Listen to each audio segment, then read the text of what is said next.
Hey, g'day, how you doing? Good morning all. Hopefully this is coming through loud and clear. I should hear it on my phone any second now. Oh, I can hear it. It's turned down quite low. Hang on, let me just turn that down even more. Okay, looks like we got 89 with us already this morning. That is absolutely phenomenal. A lot of you already know, big news tomorrow. I've done the testing. Myself and Sue Ellen have done a little bit of testing, trying to get the Zoom present through here and out, back out to you guys at YouTube. And I think I've got it nailed, fingers crossed. And I think that's why the interest is building, because we have this big event tomorrow. We welcome 50 new subscribers just yesterday. I think they're all signing up to make sure that they can see Sue Ellen and her incredible work tomorrow. We've got a lot of action over here in the chat. Tom Putt behaving himself, I hope. 5 o'clock shadow looking sexy, hey? Bit lazy, actually. Now, plans changed a little bit. I'm sorry, I did promise you that we were going to look at the 3D filter again today. However, I was playing with that for about 2 or 3 hours yesterday, and I wasn't comfortable enough where I could take it and show you guys how it worked with knowing all the answers to things that might go wrong throughout that particular presentation. So I promise we will do a more advanced 3D filter, creating those incredible cube shapes and pyramid shapes, and even look back at the sphere. I noticed, I think it was Pamela mentioned that she had trouble with like an underexposure, the 3D shapes getting really, really dark. That was one of the issues I was having myself yesterday, and I couldn't resolve it. So I decided to shelve that for a couple of days, and I'll keep working at it till I'm comfortable, and then we'll come back. Then we'll come back and do that. But as a side benefit, something that I am really comfortable with is what I believe is the most powerful tool in Photoshop. And we'll get to that. That's what we're doing today. This tool is going to potentially change your workflow for the better forever. Never. What's never, Tom? Anyway, let me see. Is there any questions over here early? Look at all these people. Oh my gosh. Wow, guys. Thank you so much for all your support. It's you guys there, this little community that you guys have built.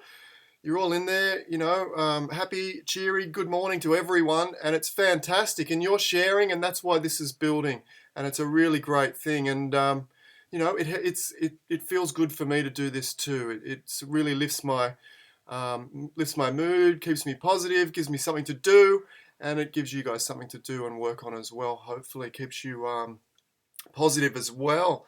As I said, Sue Ellen Cook tomorrow. This is one of her images here. Make sure you don't miss that. It's going to be incredible. I am absolutely sure of that. To make sure you don't miss out, hit the subscribe button and hit the get notifications button. I noticed in the stats that the majority of our viewers are already subscribed, so thank you so much to that as well. But if you are new and you haven't subscribed, we do this every day at 10 a.m. The best way not to miss out is hit the subscribe button and the get notifications button. Then you don't have to worry about me reminding you via email or Facebook or this or that, because YouTube will tell you every time I go live. They'll give you a little ding to your phone and you can jump on over here and catch us. Next week, I'm going to let you know the details of a free photo competition. Okay, so we're going to do a free photo competition. The exciting thing about that, or at least I feel the exciting thing about that, is I am going to judge the final of that photo competition. Maybe by myself, maybe with some other photographers, I'm not sure yet. We're going to judge that live on YouTube. So I'll work the details of that out, how you can enter, and any theme or what we're going to do, and I'll announce that next week. Lastly, before we get into it, if you're interested in learning Photoshop, take a look in the description below. My most popular Photoshop workflow course, the Essentials. I've changed the price to pay what you like, so you can pay whatever you can afford, or if you're doing it a bit tough, take it as a gift from me. Just type in 0 when you get to the shopping cart. Happy days. All right, let's get into it. I'll scroll back down so I can see, making sure You get notifications once you subscribe. Yes, absolutely. Below the video, below the video on the right is the subscribe button, and then just to the right of that again is a little bell. Ding, hit that little bell, and you can select get notifications or something or other, and Photoshop will send you a notification to your phone and your email. Perfect. Thank you, Tom. Tom Putt, you're a legend, mate. I love you. I love you all.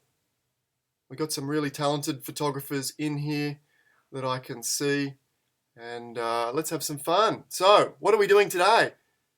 It's the secret, most powerful Photoshop technique that I know. Who's heard of luminosity masks? I think most of you have probably heard of luminosity masks, and they are absolutely incredible. They're a phenomenal Photoshop tool, and they are probably the most powerful Photoshop tool available. However, they are rather complex to learn. They take at least a couple of weeks, maybe a couple of months, if you ever get it at all. So what I've got for you today is luminosity masking the easy way. It's not the actual luminosity masking that you might have heard of. You know, it is called blend if. It does everything that luminosity masks can do, essentially, or at least I believe it can. With all my Photoshop experience, I can't think of one thing that luminosity masking can do that blend if can't do. But the beauty of blend if, rather than having 100 or 200 or 1,000 different combinations and options and inverted this and intersected that to get the mask you want, it is on one simple slider. Okay, it's really easy. It's a visual learning experience, whereas the reason luminosity masking can be a little bit difficult, I feel, is because you kind of need to know what it's going to do to be able to choose the right mask in the first place. Whereas blend if, you just grab the slider and mess about with them until they look exactly how we want that. So let's check out blend if. For those, we've got a bit of a running joke at my workshop. The blend if is the solution to everything. And today we're going to take a look at that and see if in actual fact blend if is the solution to everything. Jane, first time on YouTube. Woo! Thanks for coming along, and hit the notification button or the subscribe button, and your name should flash up in the middle of the screen in lights as a celebration of that subscription. So if anyone hits the subscribe button during the live feed, you'll get your name in lights across the top of the screen. Fingers crossed I've got that working, but we've got the view count working. We're at 98. Our record is 117 when we did the sphere workshop. I think, was that Monday? I don't know, I'm losing track of days. I think that was Monday, a couple of days back. You can find that in the video stream. All right. Will blend if fix Tom Putt? Well, I don't know. Timothy, that's a big ask, isn't it? I'm not sure. Probably, we can probably help. All right, let's move into this. Now, initially, what I want you to do is just sit back, relax. Don't worry about the technical side of what I'm about to show you here with blend if, because I'm going to come back and we're going to look at some really simple examples of how you can practically use blend if in your workflow, in your everyday workflow. I use blend if on every single one of my images, and it's a really, really versatile tool, and you're going to love it. But initially, I'm just going to show you something really funky. We've got these two images here, okay? And normally we're going to be using blend if with adjustment layers. So as I said, just sit back and watch what happens here. The way we access blend if, it's a bit of a 007 James Bond secret trapdoor entrance. See here where we have layer 1 over on the right hand side, and we have a blank space there with no icon whatsoever.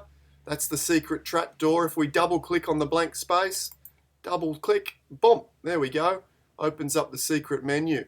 You can also, if you want to go the boring way around, if you want to go the long way around, for whatever reason, you can come right down to the bottom. There's a little icon that says FX. Okay, select blending options from that menu. We get the same menu, but the secret backdoor entry is much more fun. Okay. I'll explain as we go a little bit more about what these sliders do. The good news, this is BlendIf here, these two sliders. Now the good news is we don't need to worry about this menu for now. Forget about the menu, leave it on grey. Secondly, we don't need to worry about the top slider, just leave it where it is. So we've just made this 66% easier because we only have to worry about this one slider. Okay, don't worry about the menu, don't worry about the top slider. One slider is going to change the way you edit your photos, I believe. Now, the way this works, in actual fact, let me show you the way that works on a more practical example when we do the next examples. Okay, I'm just going to move this white slider. Let's see what happens. These sliders are based on this particular slider is based on the luminosity value. Luminosity mask value, same kind of thing. It's not a luminosity mask, this is called BlendIf sliders, but it is based on the same thing that luminosity masks are based on, which is the luminosity value of the pixels within the background image here. Okay, you can see as I move that down, it's removing that beautiful colourful sky out of the brighter pixels in the image. And if I grab the other slider from the other end, we get something funky like that. Okay, now the reason I wanted to show you that was to grab your attention. Okay, that's probably not something you'll be doing a lot, and you can see there's some issues here with some of that sky still remaining as we pull up through there, but that's, I think you'll agree, that's pretty interesting. Although you're probably thinking, well, that's fancy and great and a nice trick shot, but how am I going to use that? Let's get into that. Let's get into that now. I've been, Sue Ellen Cook preparing all night. Yes, I'm sure she has. We've spent hours testing. Sue Ellen, you know, incredible photographer. First to put her hand up to come and join me here. And she's been incredibly generous with her time because we've had to be testing all the systems to make sure it's working. So she's put in a lot of time, not only the time she's going to give you guys tomorrow with the actual presentation, but all the testing and stuff. So make sure you join, and you know, so we can thank Sue Ellen for her presentation tomorrow. Okay, back to BlendIf. Back to BlendIf. Tomorrow's going to be absolutely incredible. I can't wait. I get a break. I don't have to think about what content I'm delivering, and I get to listen to one of my favorite photographers talk about one of my favorite images. Okay, BlendIf. So actually, let's skip forward a little bit. We'll come back to that one. Let's do this one. Let's do this one. Actually, I showed you this one the other day. Let's am I sure? I'm sure. Let's do this one. On this particular image that we used to create a twilight image in one of the earlier tutorials, jump back there and have a look at that. That was a great video live session, that one, where we created some really funky stuff, including changing from day to nighttime. You'll see the thumbnail. It's currently the most popular live video that we've done of this session. And what I showed you was this particular tree. I used a neutral density filter when I was capturing the image, and a neutral density filter will just hold the sky back, allowing the foreground to be a little bit brighter, or the entire image to be a little bit more balanced for brightness, instead of having a really, really bright sky and a dark foreground. But what you can see is, with that soft filter running up through here, see the bottom of the tree is quite light. That's the natural tonality of the tree, if you like. And then as we come up here, the neutral density filter is really darkening those branches off. I think it's quite ugly, to be honest. Now, that being said, we can fix this with BlendIf, because BlendIf allows us to mask in or out our adjustment layers based on the luminosity or the brightness value of the pixels. Who cares, right? That's all technical stuff. Let me show you how it works. We want to brighten up these tree limbs, okay? So they're more balanced and look a little bit similar to the bottom of the tree here. To do our brightening, darkening, or contrast, we use a curves layer. Curves. And I know some of you guys have seen this before, but it's a nice place to start. Now, we could lift up like that, but it's really not having the desired effect, is it? And I'm going really, really aggressive. So what I'll do, and with a curves layer, if you don't like what's happening, just drag the point off the graph there. We're going to lift up the black point, which gives us a bit of a lightening effect, but it's very dusty, low contrast, and we'll lift that up as well. Okay? Through experience, I know that should give me a result that I'm looking for. Let's invert the mask. Command or Control I. B for brush. Yeah, 20, 30% opacity, 50% flow, as you know, is my go-to. If I right-click on the image, just double-check that our hardness is at 0. Remove that menu by clicking on the top header bar. And all I'm going to do is click, click, click, click, click. So the tree trunk now looks pretty good. Let's get those branches. And anyone that is new to Photoshop will have potentially been frustrated by this problem. You know, when you've got a rock or a headland and you want to brighten that up to bring more attention, but it bleeds into the sky and creates this weird kind of halo light bleed effect. Well, that's what we've got here with this tree, essentially. I'm unable to get this effect into the branches all by itself. And imagine doing that with a tiny brush. You know, we could do it. We could zoom in right here like this with a tiny little brush like that and brush all those tree limbs. But that would take, who knows, 4 or 5 hours probably.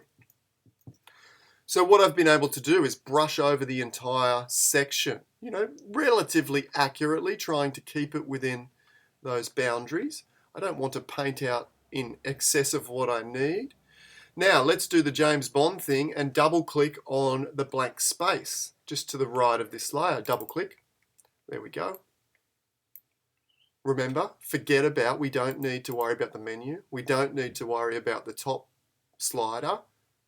They do have their uses, and if you eventually do my advanced courses at easywayphotography.com.au, you'll see we do touch on what these sliders and that menu does.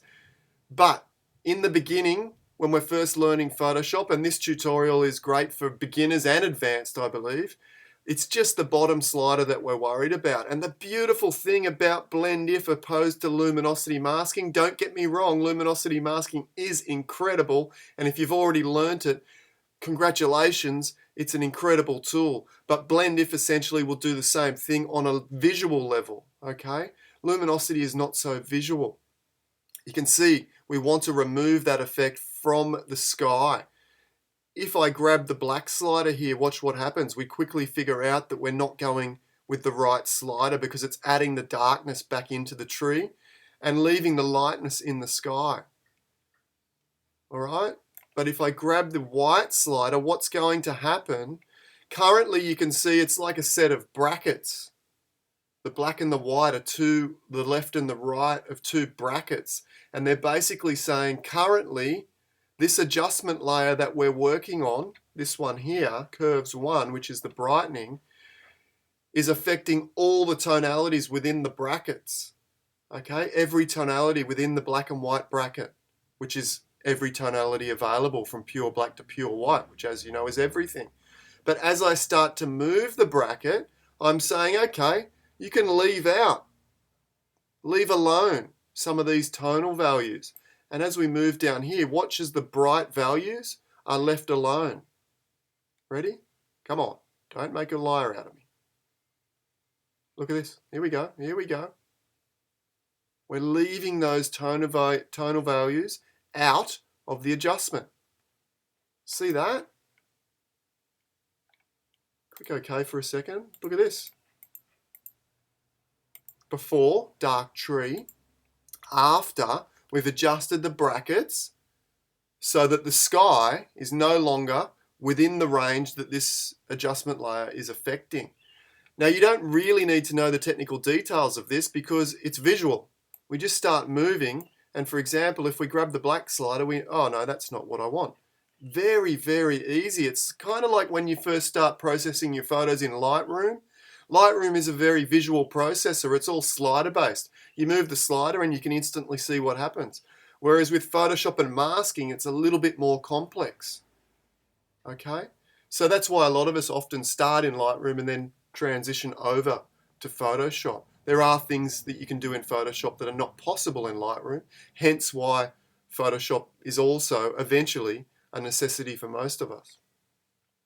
All right, but it's great because it's slider based. If it's not working with one slider, try the other one and it might work.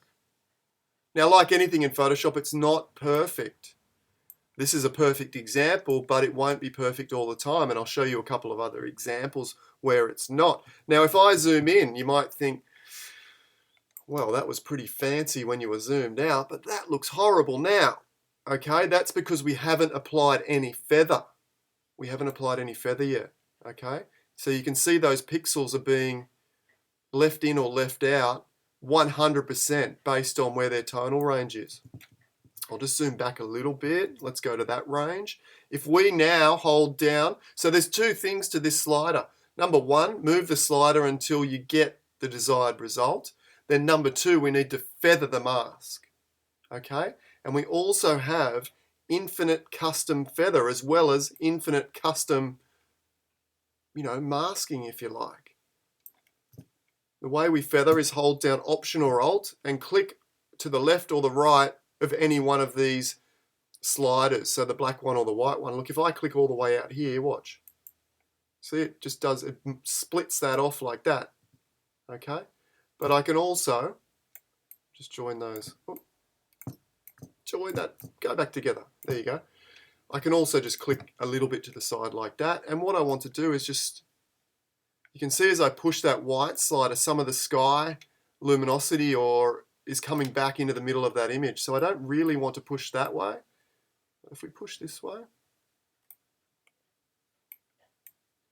and just split that like that. Now zoom in. Look at this. Click OK. Before, after. Before, after. An absolutely perfect selection or mask, if you like. It's neither of those because we're not using a mask. We're using the blend if sliders. We're using luminosity values, but absolutely perfect. Look at that.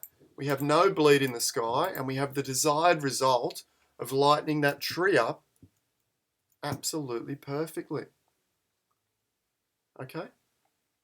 Let's have a look at some other examples. Let me know, please. Let me know in those. If you're not quite getting it, let me know in the comments there that you would like some more information or another demonstration. We're going to do that now, in fact. Here's another similar example. We've got these rocks here. This is a raw file, so we probably wouldn't go in and be too aggressive on these rocks in one adjustment layer, but sure, let's do it and see if we can get away with it. Let's do a painting with pure sunlight, solid color layer. Oh, what happened here? Uh-oh, Photoshop going slow. Painting with pure sunlight, you can check back on that tutorial a couple of days or a week or so ago. Time's flying. We're going to solid color layer, pick an orange. So over here we have all the colors. Pick orange, somewhere in the middle, click OK, and we'll change the blend mode to color dodge. That one. Okay, well that makes the whole image look really nice, doesn't it, really? It's quite nice. But let's double click back in there. Yeah, that's what we want. We want a real sunlight effect on here. Let's go overboard. And I haven't tested this previous to coming live, so it could be interesting here. It might not work. Command or Control I for invert. B for brush. Let's make that brush a bit bigger with the square bracket keys. We will zoom in a little bit. When you're zoomed in, remember you can hold spacebar down to drag your workspace around. Now, I don't want to do a really big brush because doing a really big brush, we're going to paint onto some darker tones of the foreground and the ocean out there. So yes, you do want to be,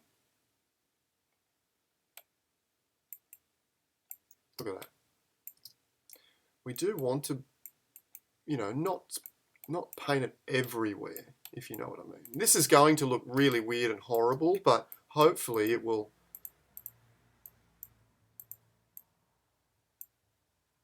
for the example's sake, hopefully we can manage to restrict this adjustment. I'm a bit nervous now. I'm not sure if it's going to work. Into these rocks. Double click on our James Bond 007 secret trapdoor. That's like my favorite part of BlendIf. That's enough to want to learn BlendIf over anything else all by itself, because it's secret and it's awesome and it's got a trapdoor. Okay, so again, if we grab the black slider, no, that seems to be pulling it out of the rocks first, doesn't it? So that's not going to work. But let's zoom in a little bit. Let's see if we pull the white one, if it will, in fact. Yeah, see that? You can see it coming out of the water here initially. Yeah. Pretty good. That's really nice. In fact, I might want to back that back just to here. And then we hold down Option or Alt, split on one side or the other.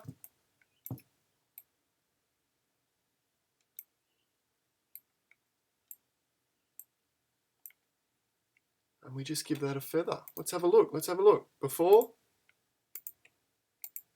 Okay. Have you ever tried to paint in a rock and you get terribly frustrated because it light bleeds out? Or if you paint inside the lines, you get that horrible dark edge? BlendIf. Just paint the rock pretty tight, but making sure you get right to the edge. And then use BlendIf to tighten up that selection. All right, same thing here. Big rock, middle of the ocean. We might want to add on a bit of painting with pure sunlight again. One of my favorite techniques. Let's do it again. Solid color, orange. Okay, actually. Yeah, no. I was going to just lighten up, but let's go with this. Color dodge. It's a bit peachy. Let's just change that color, a bit more yellow. Yep, perfect. Look at that beautiful golden sunlight there. Sky looks horrible. Invert the mask. We have our brush already. And we'll paint down here. Now this one doesn't work as perfectly. We're assuming the light's coming down this way, so I wouldn't expect it would get down into that shadow there. Sugarloaf Rock, you're right, Tom Putt, one of the icons of Australian landscape photography. If you're over in the southwest of Western Australia, you have to do two things. You have to go to Sugarloaf Rock and you have to drop in and say g'day to Christian Fletcher at his gallery at Dunsborough. One of Australia's most incredible photographers, almost as good as Tom Putt. If you're down the Mornington Peninsula, well, not at the moment. I think it's closed, Tom, isn't it, the gallery for the time being, temporarily. But if you're at the Morning Peninsula, beautiful landscapes down there, drop in and say g'day to Tom Putt at the gallery too. Okay. All right, so we've done that, but you all have experienced this, particularly as a new photographer. You're not quite confident with the brushwork and you get these kind of blotchy, halo-y effects like that. We've all been there and it's terribly frustrating, and what we often do is go back to a black brush or we try and paint inside the lines, but that looks horrible too. Look, if we move that mask out, let's add a new mask and I try and paint inside the lines, like this. Well, that can kind of work. Number one, it takes a long time, but number two, you end up getting this weird transition from where you go from beautiful golden light to kind of nothing to the sky. It doesn't really work, okay? Well, at least doesn't work as well as this. Mask, invert again, nice big brush. And we'll paint that light on. It's coming from this side, the right-hand side. Not for everyone. Some people like to keep the light nice and natural. I like to just do whatever looks cool. Okay, perfect. 007 secret trapdoor. And once again, you'll see if we grab the black slider, it's not working because the rock itself, Sugarloaf Rock, is darker than the sky where we've bled out. But if we grab this one and we move the brackets and we tell Photoshop that we don't want this particular painting with pure sunlight in some of the lighter pixels, you'll see it'll start dropping out as we move these brackets. Dropping, dropping, dropping. Perfect. You can still see it in the water here though. Can we get it out of the water? No. As it starts pulling from the water, it also starts pulling from the highlights of Sugarloaf Rock, and see how it gets really flat. We don't want that. So we want to stop about there and then split.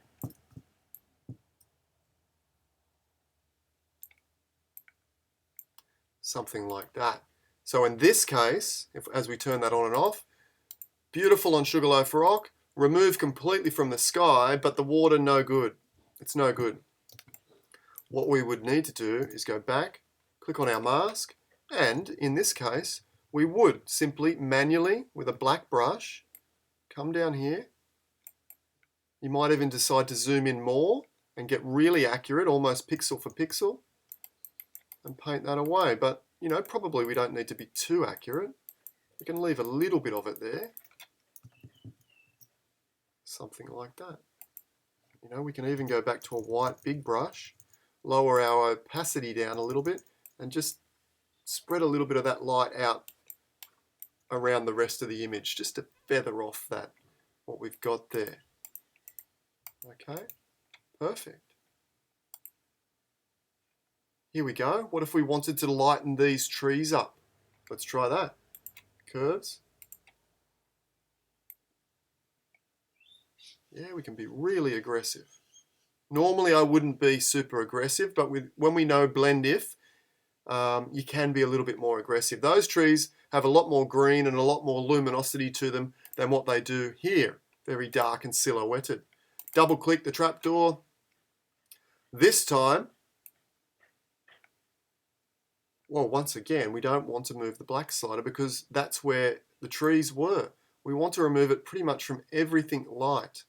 See it all dropping away? Notice how the brightest areas, so this bright sky, these bright sections, and the tips of the grass will be left out first. Tips of the grass is now going. Now we're pretty much just left in the trees. Hold down Option or Alt and split. Split more that way. See, this is not working perfectly either. You can see those clouds are coming back. So we're just going to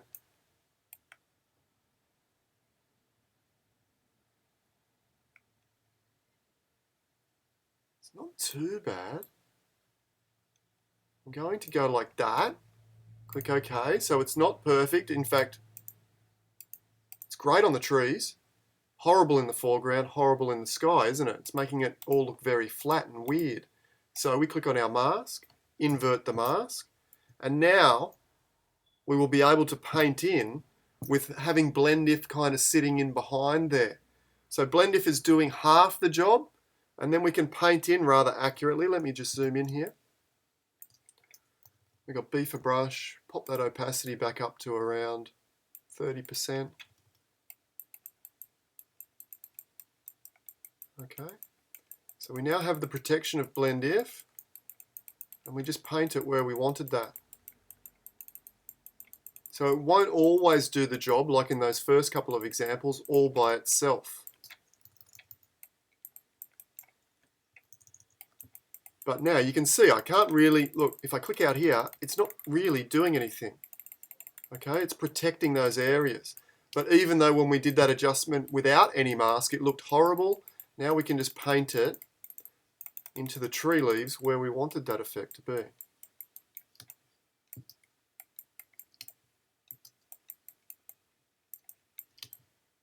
Across we go. That looks great. And look, it's not restricted to just curves layers. We could say, right, let's up the saturation. Woo! It'll look a bit weird, but let's go with that. Once again, just the trees. I don't know why, but sure. Now we know the trees are the darkest, or pretty much the darkest pixels in the background layer here. Okay, so we get something like that. Again, it's affecting the grasses in the foreground, particularly the path, and we didn't want that. We were just trying to increase the saturation in the trees. So we invert, and we have the benefit of blend if, so that we can paint outside the lines a little bit and not worry too much.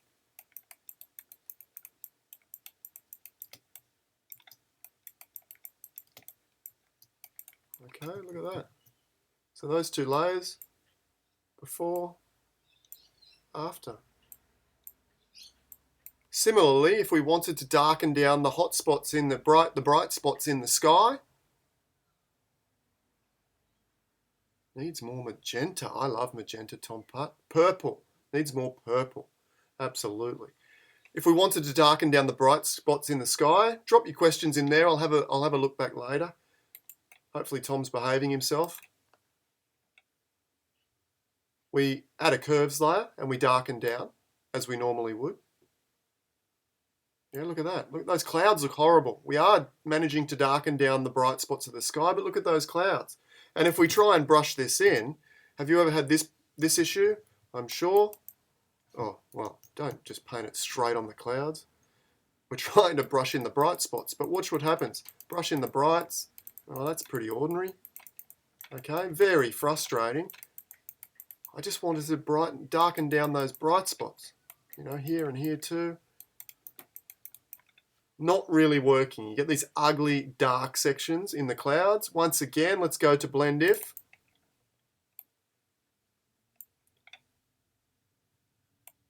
And this time, before we were removing from the bright spots, weren't we? This time, we need to remove from the darker pixels. Here we go. Oh, missed it. Here we go. See it coming out of the trees down here first. Coming out of the dark clouds now. We stop about there, just before it completely removes from those dark clouds. Hold down Option or Alt, split the slider for feather.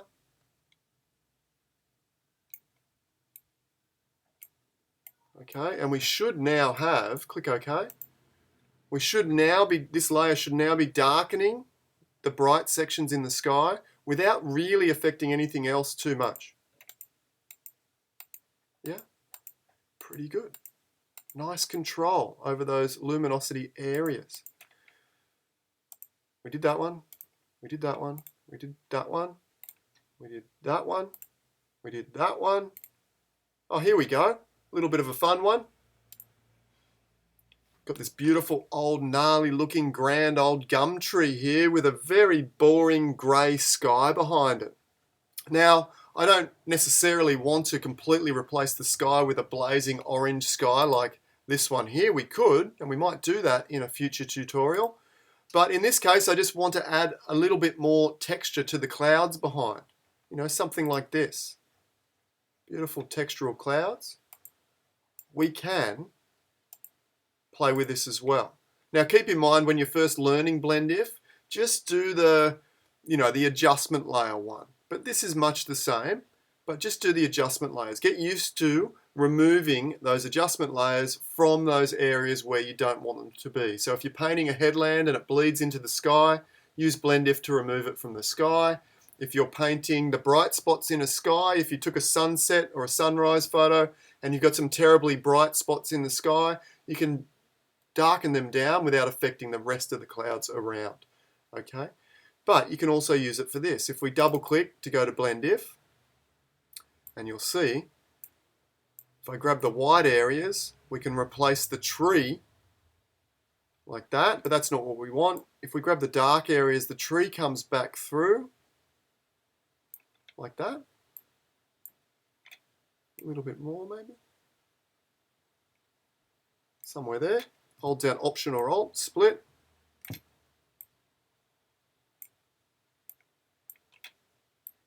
Click OK. And we've now added a little bit more texture. Can you see that texture?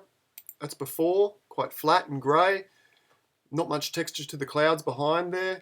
After, you can see a lot more texture. If we add a little bit of contrast maybe.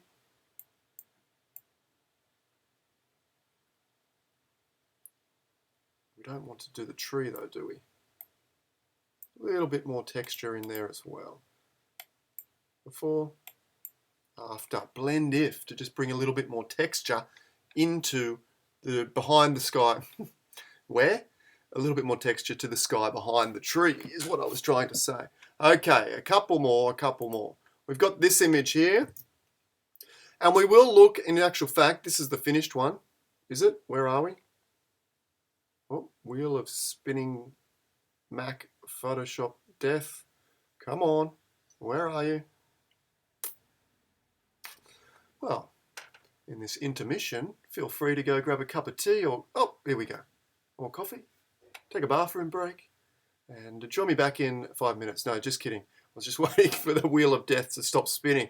Okay, at some stage, we will do a before and after of this one. Okay, here's this particular image. Oh, no. Ah, there it is. There it is. Okay, let's have a look. Before, after. It's over the top. Yes, indeed it is. But you know me by now that I love to do that. Let's have a play with this image as a final. Let's close that. Don't save. Let's have a play with this image as a final look at Blend If and how it can help you to keep certain adjustment layers out of other areas. So let's go and add like a soft contrast glow. Okay, like an Orton effect if you like. Command or Control J will duplicate the layer. We will change the blend mode to, well, let's go overlay. Overlay or soft light will both work. You can try them out, see what you like best. Move up to the filter menu.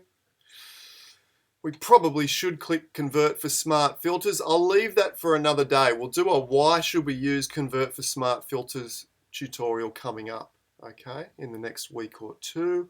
In this one, we'll go blur, Gaussian blur, Gaussian blur.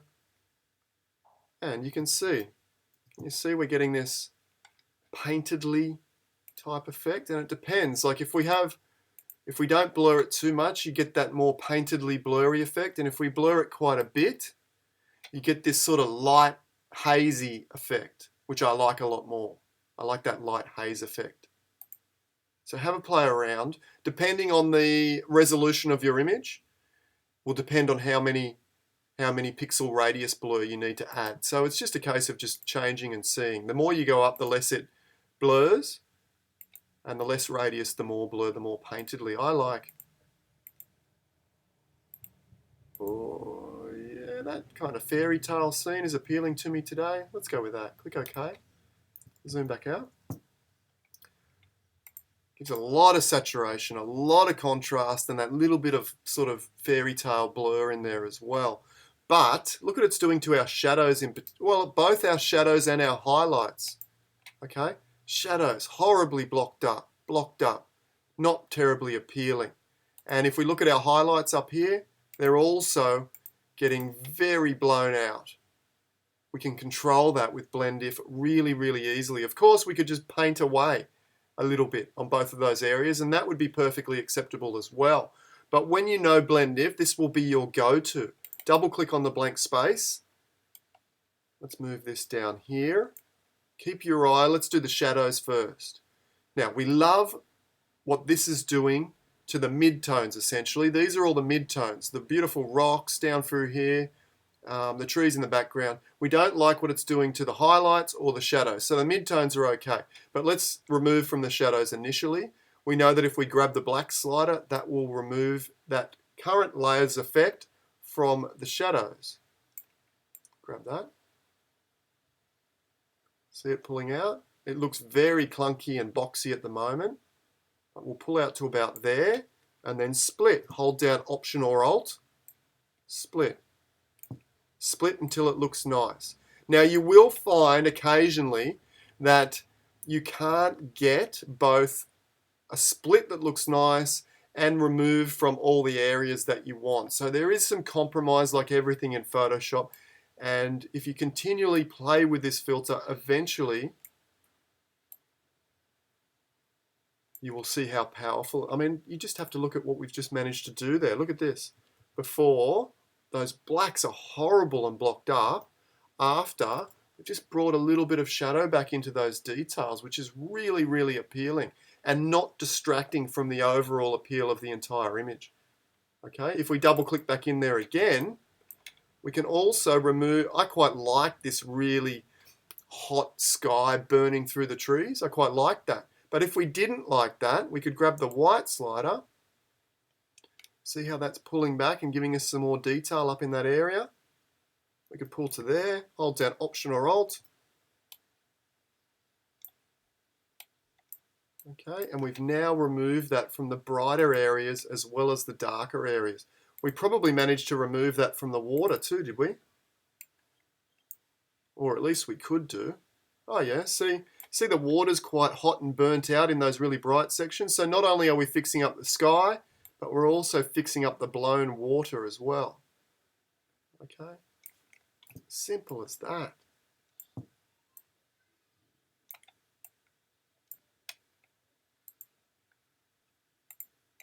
Before, after. It's a bit over the top, isn't it, still, with the saturation and whatnot, but who cares? It looks great.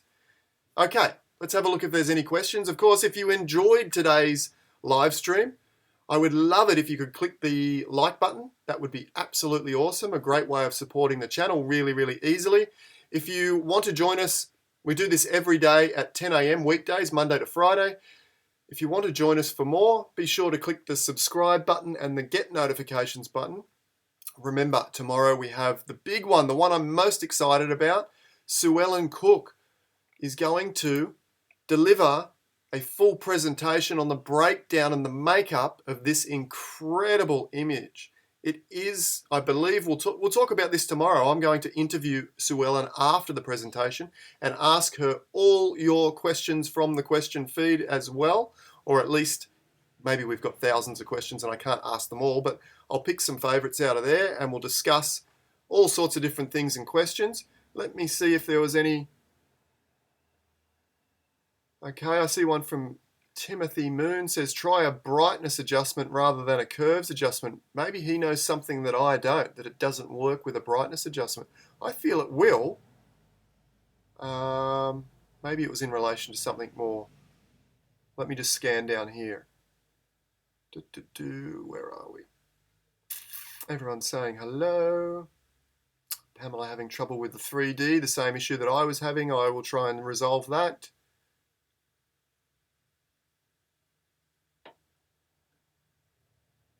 Great to see all you guys having a good time, having a laugh. No pink sequence. Tom, send me a pink shirt and I will wear it absolutely proudly. I don't have a pink shirt. I've got a purple. I'll wear a purple one tomorrow. How about that? It's close to pink. Close. 5 o'clock shadow. I'll have a shave tomorrow too. I'll be professional, business-like. Dettol is the new Chanel number 5. I like it. Any questions? I'm nearly getting down. Click the notification bell, absolutely. Check out, if you want to learn a Photoshop workflow, check out the pay whatever you like down below in the description. Someone just subscribed. Steph, subscribe. Thank you. Ricardo de Cuna. Yes. Another fan of Tom Putt.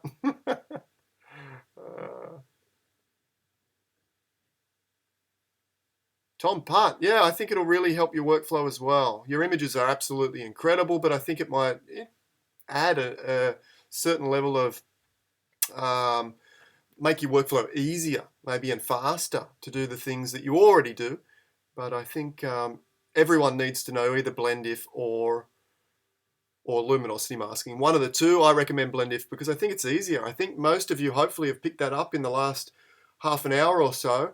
Whereas, as I said, luminosity masking, jump on YouTube and have a look, and it will just, it scrambles my brain.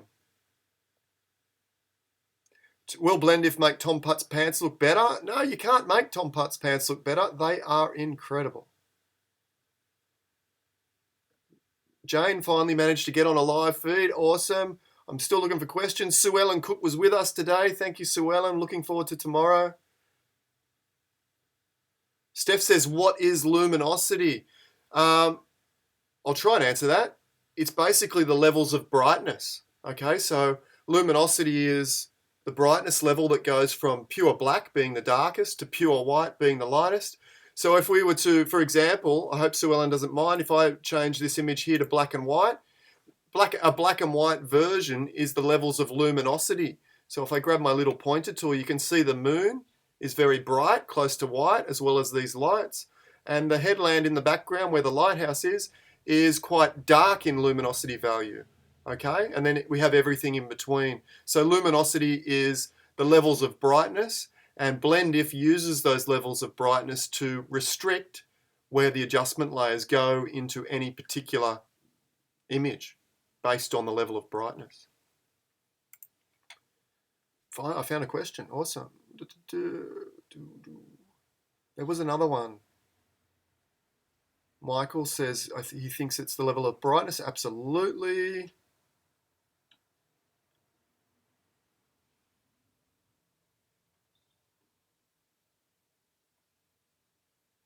Michael John Barber also says in the... Let me jump back to one of my images here. When you put on the hue saturation and you have the lightness slider, I don't use it that much, and you can in fact change the master to say yellows and then use the lightness slider. But what it tends to do, if we go back to master, it tends to lighten and really lack contrast. So I only use this lightness slider when I'm producing like a high key type of image, which is a really bright light image. Other than that, I think there's better ways of lightening than using the lightness slider, and for that matter, darkening as well, than using the lightness slider in here.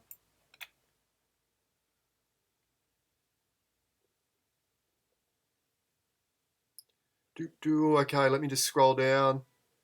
I know Timothy Moon asked me if, let me get rid of that.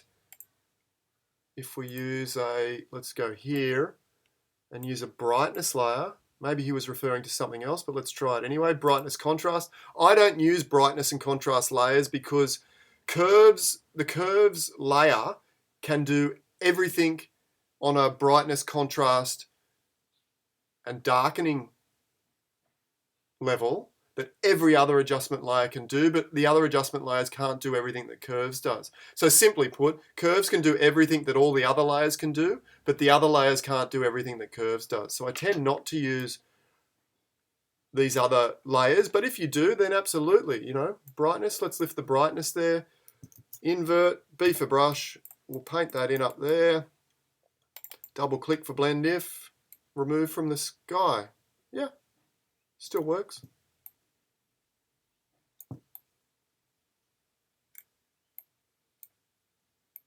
Didn't remove from the water as the other one didn't as well. And I've tended to flatten that off a little bit, haven't I? So double click back in there. It does seem a little bit more touchy though. It does seem a little bit more touchy. I've never noticed that, but I use only curves layers in any case, and I recommend that curves are the best way to go. That is phenomenal. First time I finally understood BlendIf. Awesome. So much easier than luminosity, absolutely. I'm still looking for questions. Is there any more? Let me scan down. I don't want to keep you guys too much longer.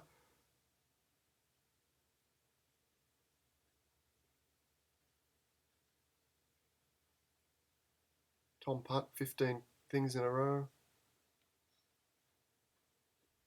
Oh, what happened there? Okay, I think we'll wrap it up there. I'll have a look through, and if there's anything specific, I'll come back. I will come back. 162 people. Do we have 160? We've got 159 on now. Whoa, that is absolutely phenomenal. It's just going. Thank you. Thank you, everyone. Thanks for supporting this project. Be sure to click the notifications bell. Tomorrow is going to be incredible. Let all your photography and your camera clubs know that Sue Ellen Cook is presenting exclusively, at least tomorrow morning exclusively, for our little project here, our little community. It's going to be amazing.